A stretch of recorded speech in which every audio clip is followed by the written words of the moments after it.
ഈ മുഖ്യമന്ത്രി പിണറായി വിജയൻ വളരെ മനോഹരമായി അടുക്കോടും ചിട്ടയോടും കൂടി ഒരു 100 വർഷത്തെ പോലീസ് വേട്ടയുടെ ചരിത്രം പറഞ്ഞുകൊണ്ടാണ് ഇന്ന് നിയമസഭയിൽ സംസാരിച്ചത്. അതുപോലെ തന്നെ പ്രതിപക്ഷവും ഒട്ടും മോശമാക്കിയില്ല. പക്ഷേ നിയമസഭയിൽ നടക്കുന്നത് ഒരു പ്രസംഗ മത്സരമല്ലല്ലോ, മാർക്കിടാൻ നമ്മളാരും ജഡ്ജിമാരുമല്ല. നമുക്ക് ചില കാര്യങ്ങൾക്ക് ഉത്തരം വേണം, അതിനകത്ത് വ്യക്തമായ ചോദ്യങ്ങൾ ഉണ്ടാവണം. കുറച്ച് നാളുകളായി സർക്കാരിൻ്റെ ഒരു രീതി അടിയന്തര പ്രമേയം ചർച്ച ചെയ്യാം എന്ന് തന്നെയാണ്. ഇതിനു മുമ്പും പലതവണ അടിയന്തര പ്രമേയത്തിന് വഴങ്ങിയിട്ടുണ്ട് പിണറായി വിജയൻ സർക്കാർ. വളരെ മാതൃകാപരമായൊരു കാര്യവുമാണ് അത്. പക്ഷേ ഇന്ന് ഞാൻ തേടിയ പല ഉത്തരങ്ങളും മുഖ്യമന്ത്രിയുടെ മറുപടിയിൽ ഉണ്ടായിരുന്നില്ല. ഏറ്റവും പ്രധാനപ്പെട്ട 2 വിഷയങ്ങൾ. ഒന്ന്, കുന്നംകുളത്തൊരു യുവാവിനെ 5 പോലീസുകാർ ചേർന്ന് ഇടിക്കുന്ന ദൃശ്യങ്ങളാണ്. ഈ ദൃശ്യങ്ങളെക്കുറിച്ച് പ്രതിപക്ഷവും നാട്ടുകാരും അതുപോലെ മാധ്യമങ്ങളും ഉന്നയിച്ചൊരു പ്രധാനപ്പെട്ട ചോദ്യം, ശരി, പോലീസ് ഇങ്ങനെ മർദ്ദിച്ചു, പരാതിയുണ്ട്, ഈ ദൃശ്യങ്ങൾ ഉന്നത പോലീസ് ഉദ്യോഗസ്ഥർ പരിശോധിച്ചതാണ്, അന്ന് എന്തുകൊണ്ട് ഗൗരവമായി ഇവർക്കെതിരെ നടപടിയെടുത്തില്ല? ഈ ദൃശ്യങ്ങൾ പോലീസ് ഉദ്യോഗസ്ഥർ കണ്ടതല്ലേ?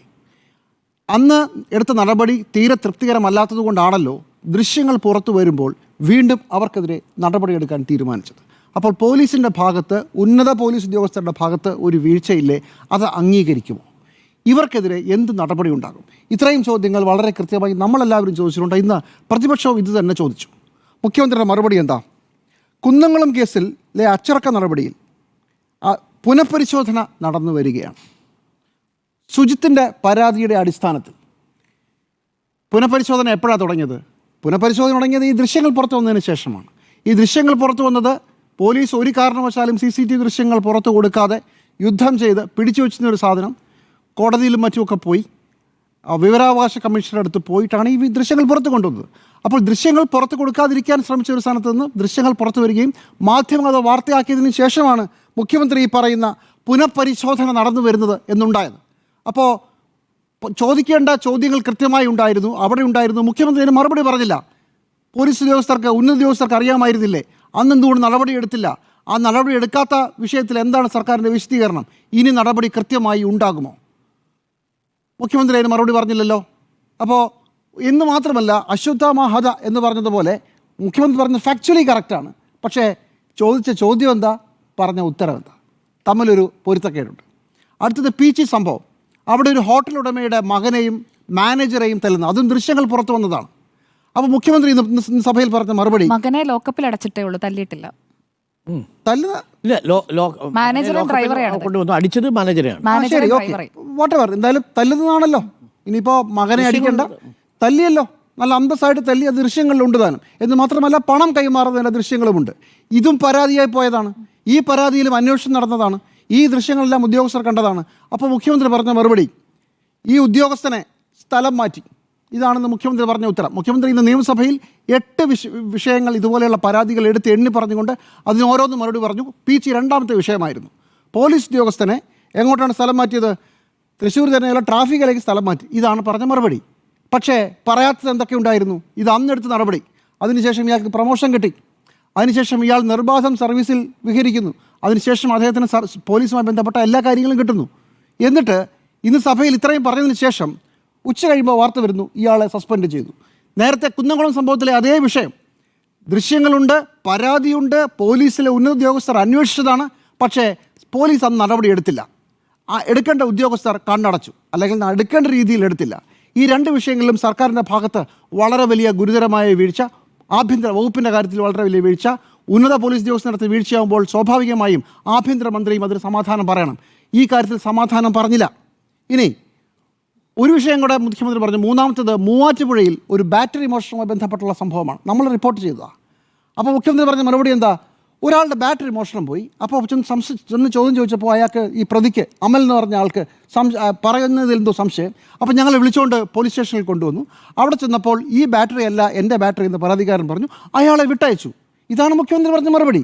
പക്ഷേ ഈ അമൽ എന്ന് പറഞ്ഞ മനുഷ്യൻ കരഞ്ഞുകൊണ്ട് നമ്മളോട് പറഞ്ഞത് അയാളുടെ മുറിവുകൾ, ഇതെല്ലാം നമ്മൾ കേട്ടതാണ്, അല്ലെങ്കിൽ അയാൾ നുണ പറഞ്ഞതാണെന്ന് പറയണം. ഞാൻ വിശ്വസിക്കുന്നില്ല.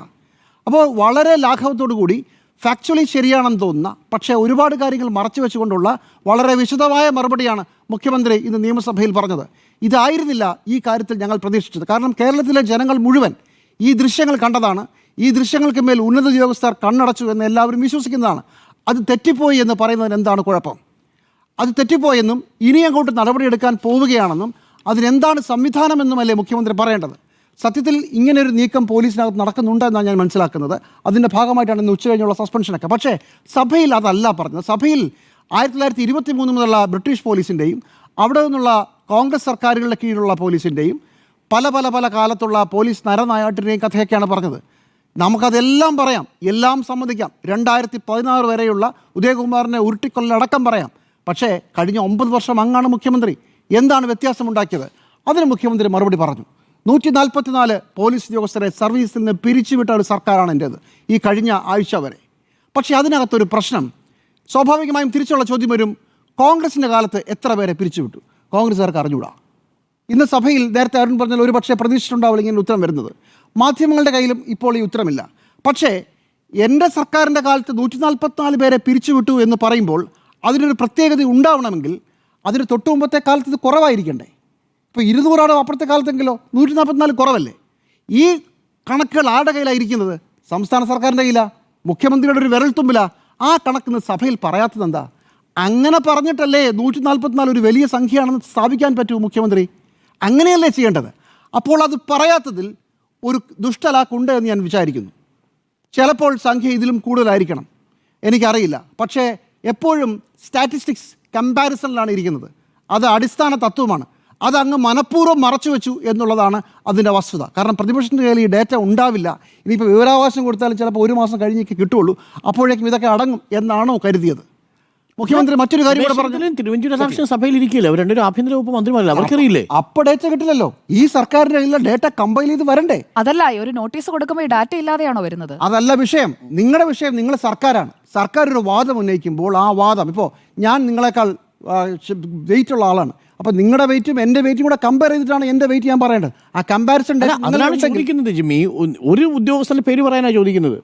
ഒരു ഉദ്യോഗസ്ഥന്റെ പേര് പറയൂ. അല്ല, അത് അവിടെ വെച്ചല്ല. അപ്പൊ അവിടെ രമേശ് ചെന്നിത്തല ആഭ്യന്തര വകുപ്പ് മന്ത്രിയായ ഒരാൾ അവിടെ ഇരിപ്പുണ്ട്. രമേശ് ചെന്നിത്തല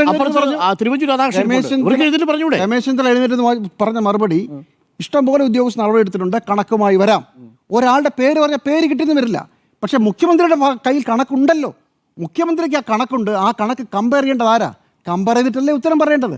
ആ കമ്പാരിസൺ ഇല്ലെങ്കിൽ ഒരു കണക്കിന് വിലയില്ല. അത് നിങ്ങൾക്ക് അറിയാവുന്ന കാര്യമല്ലേ. ഇനി പോലീസ് കംപ്ലയിൻറ്റ്സ് അതോറിറ്റിയെക്കുറിച്ച് അദ്ദേഹം പറഞ്ഞു. പരാതിക്കാരുടെ എണ്ണം കുറഞ്ഞു വരികയാണ്. അവിടെയും മുഖ്യമന്ത്രിയുടെ സർക്കാരിൻ്റെ കാലത്തെ കണക്കുകൾ കുറഞ്ഞു വരുന്നതിനെക്കുറിച്ചാണ് പറഞ്ഞത്. മുൻകാലത്ത് എന്തായിരുന്നു? എന്താണ് അതിൻ്റെ ഡാറ്റ? എന്താണ് കമ്പാരിസൺ ഇല്ലെങ്കിൽ എന്ത് സ്റ്റാറ്റിസ്റ്റിക്സ്? ഇതിൻ്റെ കൂടെ ഇന്ന് റിപ്പോർട്ടർ ടി വി സംപ്രേഷണം ചെയ്തൊരു വാർത്തയുണ്ട്. എത്രയോ വർഷമായി പോലീസ് കംപ്ലയിൻറ്റ് അതോറിറ്റിയിൽ ചീഫ് ഇൻവെസ്റ്റിഗേറ്റിംഗ് ഓഫീസർ ഇല്ല. പോലീസിന് പുറത്തുള്ളൊരു ഉദ്യോഗസ്ഥൻ ഇവിടെ വരണം എന്ന കോടതി ഉത്തരവും പാലിക്കപ്പെട്ടിട്ടില്ല. പിന്നെ ആര് പോകാനാ? അത് ഇന്ന് നിയമസഭയിൽ അനൂപ് ജേക്കബ് നമ്മുടെ വാർത്ത ഉന്നയിച്ചുകൊണ്ട് പറഞ്ഞു. അത് അദ്ദേഹം പരാമർശിച്ചത് പോലുമില്ല, അദ്ദേഹം കേട്ടതായി പോലും ഭാവിച്ചില്ല. അപ്പോൾ മുഖ്യമന്ത്രിയുടെ സർക്കാരിൻ്റെ കാലത്തെ ഭരണ നേട്ടങ്ങളെക്കുറിച്ചുള്ള കണക്ക് പൊളിഞ്ഞുപോയി. അത് കമ്പാരിസൺ ഇല്ലെങ്കിൽ അത് ശരിയാകില്ല എന്നാണ് ഞാൻ വിചാരിക്കുന്നത്. അതോടൊപ്പം ഈ കാര്യത്തിൽ ചെയ്ത നടപടികളെക്കുറിച്ച് വളരെ ഒഴുക്കൻ മട്ടിൽ വളരെ യാന്ത്രികമായിട്ടാണ് മുഖ്യമന്ത്രി സംസാരിച്ചത്. അതോടൊപ്പം അദ്ദേഹം പഴയ കാര്യങ്ങൾ പറയാനാണ് ഏറ്റവും കൂടുതൽ സമയം ചെലവഴിച്ചത്. എനിക്ക് പലപ്പോഴും തോന്നിയത് എല്ലാം നെഹ്റുവിൻ്റെ കുറ്റമാണ് എന്ന് പറയുന്നത് പോലൊരു കമ്പാരിസൺ ഡേറ്റ പോലെ തോന്നി. അത്രയും മോശമായിട്ടില്ലെങ്കിൽ പോലും അങ്ങനെയല്ല ഈ വിഷയത്തിൽ മറുപടി പറയേണ്ടത്. കേരളത്തിലെ ജനങ്ങൾക്ക് ഒരു വലിയ മുറിവുണ്ട്. 10, 30, 35 പേർ ക്യാമറയ്ക്ക് മുമ്പിൽ തന്നെ നിന്ന് പറയുകയാണ് ഞങ്ങൾ ഉപദ്രവിക്കപ്പെട്ടു. ഈ വിഷയം എനിക്ക് മനസ്സിലായി. ഈ വിഷയത്തിൽ ഇന്ന തിരുത്തൽ നടപടികൾ ഉണ്ടാകും. അതാണ് മുഖ്യമന്ത്രി പറയേണ്ടത്. ആ മറുപടി മുഖ്യമന്ത്രിയുടെ ഭാഗത്തു നിന്ന് ഉണ്ടായില്ല.